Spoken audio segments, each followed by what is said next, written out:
Since the election of Donald Trump, leftists in the media in Hollywood have an unending supply of overblown outrage. The latest crisis that has the left in an uproar revolves around CNN chief White House correspondent Jim Acosta. Acosta has a long history of obnoxious grandstanding that even grates his colleagues. Former CNN reporter Steve Krakauer didn't mince words after one of Acosta's performances.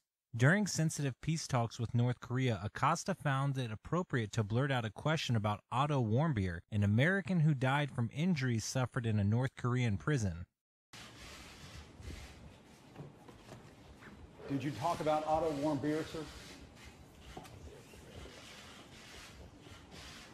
The White House's frustration came to a head when Trump finally had enough of Acosta hogging the microphone after several follow-up questions. This caravan was an invasion. As you know, Mr. President, I consider it to be an invasion. As you know, Mr. President, the caravan was not an invasion. It's a group of migrants moving up from Central America towards the border with the U.S. Thank you for telling me that. I appreciate it. Why did you characterize it as such? Because I consider it an invasion. You and I have a difference of opinion. But do you think that you demonized immigrants in this election to try to keep? I want them to come into the country, but they have to come in legally. You know, they have to come in, Jim, through a process. I want it to be a process, and I want people to come in, and we need the people. Your campaign. Wait.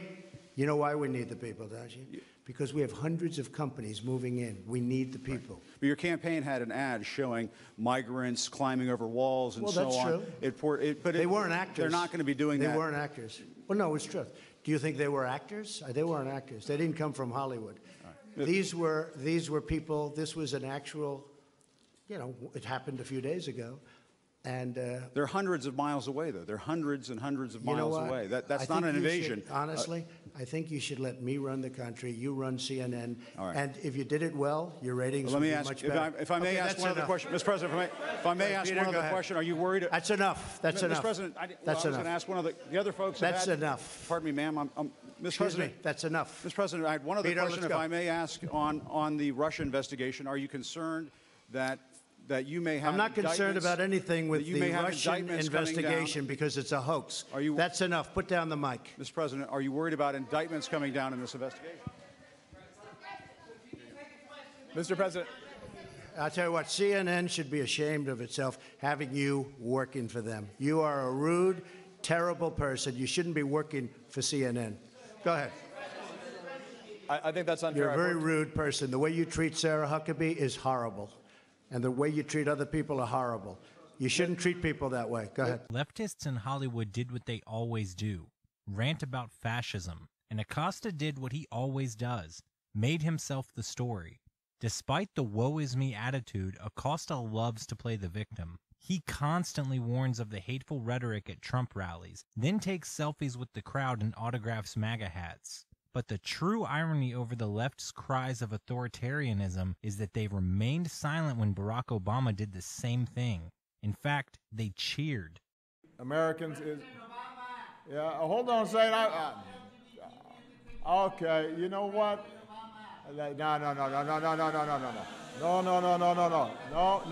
No. Hey. Yeah, listen. You're in my house.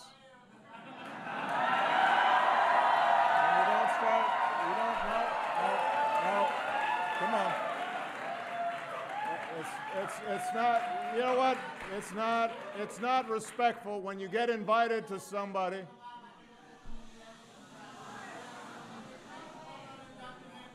You're not gonna get a good response from me by interrupting me like this. I'm sorry.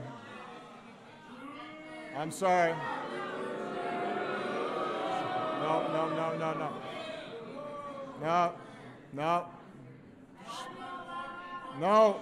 Shame on you. You shouldn't be doing this. Come on. Can we escort this person out? Come on.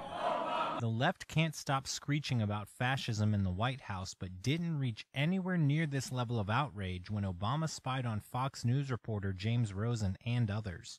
Last week, the Justice Department came under fire for seizing 2 months of phone records from the Associated Press, action the president defended on national security grounds. I don't think the American people would expect me as commander-in-chief not to be concerned about information that might compromise their missions or might get them killed. Critics say the administration has gone too far and that the Rosen investigation is more an effort to control information that's available to the public. You couldn't claim with a straight face that disclosing whatever he disclosed in that story threatened the national security of the United States. Michael Mukasey served as Attorney General under George W. Bush. Something like this, which intimidates both the reporter involved, who has been designated a defendant or a potential defendant, and anybody who would talk to him, makes it a whole lot easier in the future for the government to control the narrative. Now, of course, media critics, the ACLU are saying that no presidential administration, not even the Nixon administration, went after reporters with search warrants and secret surveillance. And journalists that I'm talking to here in Washington, Charlie Norris, say they're already seeing the impact of this, that their sources and whistleblowers, those people who can be so important in bringing out information to the public that the government obviously may want to keep secret, that they're afraid to talk, that they're staying silent. And that, they say, could be the real impact of this. If the administration kind of intimidates people to not coming forward, people stay silent and the administration gets to control the information and the story. Reporter Cheryl Atkinson elaborated on just how intricate the Obama administration spied on her. Cheryl, I just want to hand it to you because you're right, it did happen. This unmasking at a level we never even imagined before. I want people to hear your story because this is so important. Well, mine began before we heard about what the government had done to Associated Press and Fox News, before Edward Snowden. I had intel sources come to me and suggest that I was likely being monitored by the intel community or by certain actors in the Obama administration because of the stories I was doing. Long story short, some people in the intel community helped me because they thought this was so egregious, had forensics done on my computers, multiple computers from CBS and my personal computers, and 3 independent exams have seen and proven forensics that they used government proprietary software to monitor my keystrokes, planted confidential classified documents in my computer, watched much of what I was doing, exfiltrated files, listened in on my audio. We have dates, times, and methods for a lot of this, as well as government-owned IP addresses found in my computer. On top of the unethical spying on reporters, Obama prosecuted more whistleblowers than any other president. But somehow Trump is the real threat to press freedoms.